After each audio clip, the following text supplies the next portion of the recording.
అందరికీ నమస్కారం అండి. ఈ మధ్యకాలంలో యుద్ధాలు మొదలయ్యాయి కొన్ని దేశాల మధ్య. వారు యుద్ధాల్లో బిజీ అయిపోతే మన ప్రభుత్వం ఏం చేస్తుందయ్యా అంటే, ఏ దేశం నుంచి ఏది అవసరమో మన భారతదేశానికి అవి తెచ్చుకోవడానికి ప్రయత్నం చేస్తుంది. క్రూడ్ ఆయిల్ కానీ ఇంకోటి కానీ తెచ్చుకునే పనిలో బిజీగా ఉన్నాడు మోడీ. ఈయన యుద్ధం చేస్తున్నట్టే ఒక రకంగా. ఎవరి కోసం, ఎవరి మీద? భారతదేశ ప్రజల కోసం యుద్ధం చేస్తున్నాడు. ప్రతిపక్షాల నోటి మీద యుద్ధం చేస్తున్నాడు. కానీ భారతదేశంలో ప్రజలు ఒకప్పటి ప్రజల్లాగా లేరు. ఎందుకు ఈ మాట అన్నాను అంటే, ఒకప్పుడు హిందూ ధర్మాన్ని పాటిస్తూ సత్యమేవ జయతే అన్నట్టు ప్రతి ఒక్కరూ కూడా దైవాన్ని పూజిస్తూ మానవత్వంతో బ్రతికేవారు. ప్రతి ఒక్కరిని మానవత్వంతో ఆదుకునేవారు. ఇప్పుడు కొంతమంది వల్ల తప్పుదారి పడుతున్నారు. అందువల్ల నరేంద్ర మోడీ గారిని అర్థం చేసుకోవట్లేదు, బీజేపీ ప్రభుత్వాన్ని అర్థం చేసుకోవట్లేదు కొంతమంది ప్రజలు, పూర్తిగా అందరూ కాదు. ఏ ఒక్కరైనా ధైర్యంగా, నిఖార్సుగా, గట్టిగా చెప్పగలగాలి. దేన్ని? నిజాన్ని. నిజమా కాదా? నిజాన్ని గట్టిగా చెప్పగలగాలి. ఏంటా నిజమయ్యా అంటే, ఈరోజు మనం సంతోషంగా బ్రతుకుతున్నాం దేశంలో.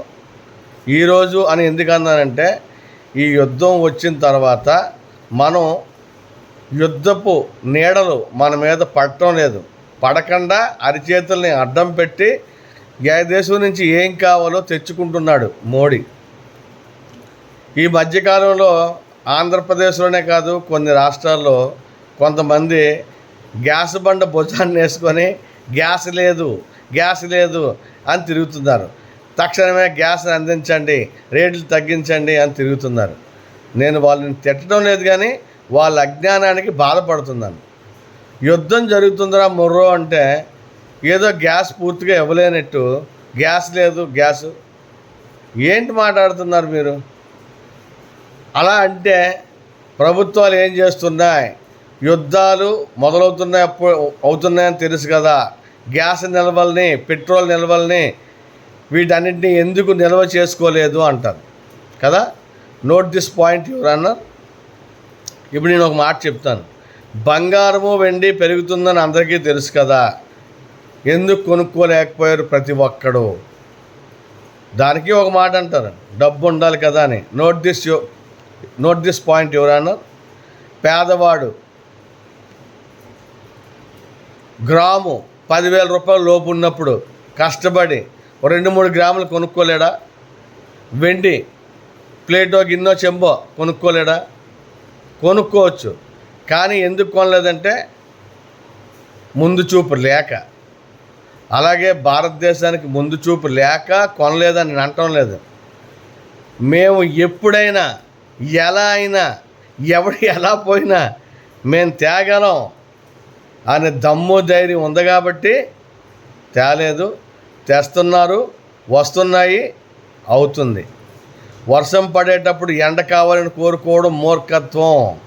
వర్షాకాలంలో నువ్వు చెనక్కాయ తిను, లేకపోతే తినకపో. ఐస్ క్రీమ్ తినడం అజ్ఞానం కాదు, ఆనందం. వాడి ఆనందం వాడిది.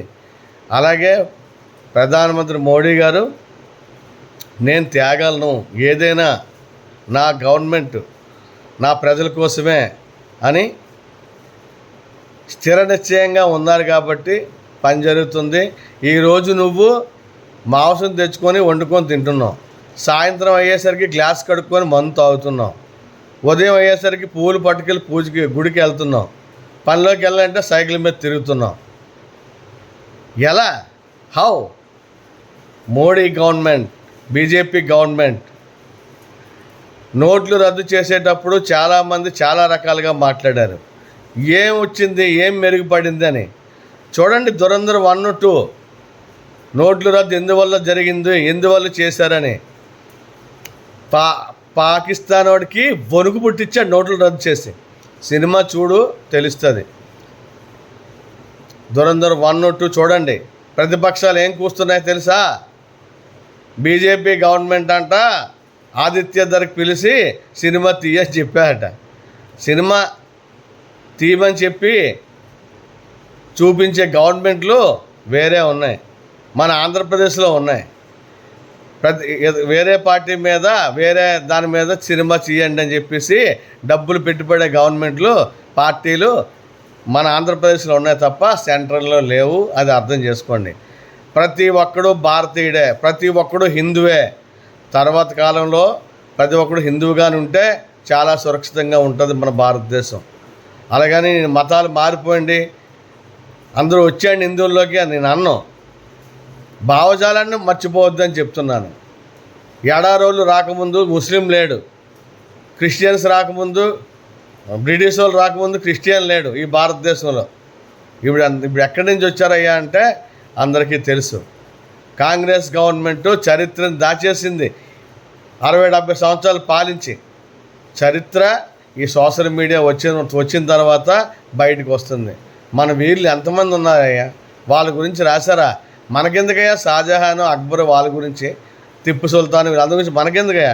మన వీళ్ళ గురించి రాయలేదు. రాయాలా వద్దా? అడిగారు ఎవరైనా? ఈరోజు ధురంధర్ సినిమా చూసి సీన్కి విజిల్స్, చప్పట్లు, గోలగా చేస్తున్నారు. అంటే ప్రతి ఒక్కడు మేలుకుంటున్నాడు, ప్రతి ఒక్కడు మేలుకుంటున్నాడు. ఇంకో విషయం చెప్పనా, ముస్లిమ్స్లో కూడా కొంతమంది విజిల్స్ వేస్తున్నారు. సినిమా బాగుంది, బాగా తీశారని. ఎందుకంటే వాళ్ళు తప్పక మారిన వాళ్ళు తప్ప కావాలని మారిన వాళ్ళు కాదు. ఆ సోదరుల్ని కూడా నేను గౌరవిస్తాను.